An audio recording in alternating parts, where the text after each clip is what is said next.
مادرم، محبتی یگانه ای باورم، برای جاویدانه ها.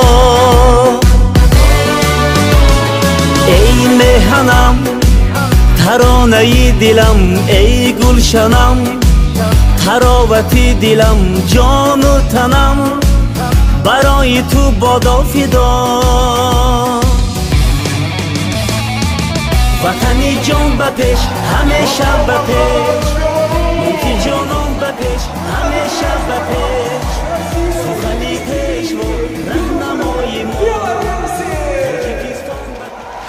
Представителям руководству стран-участниц государств, всех стран, которые приехали к нам, вы оказали Беларуси доверие, и мы достойно проведем этот спортивный форум. У него большое будущее, и это будущее в наших руках.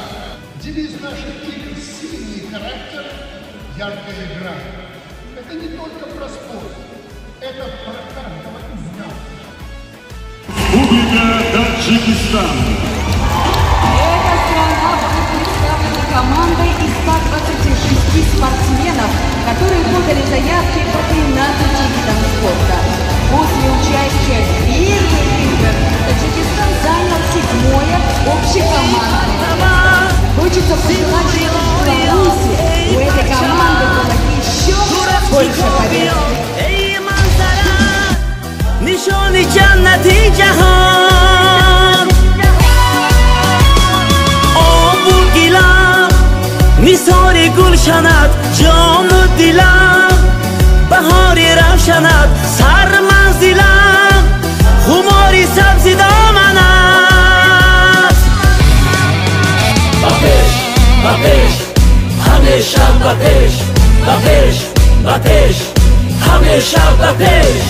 ای کشورم، سعادتی یگانه ای مادرم، محبتی یگانه ای باورم، برای جاویدانه ها.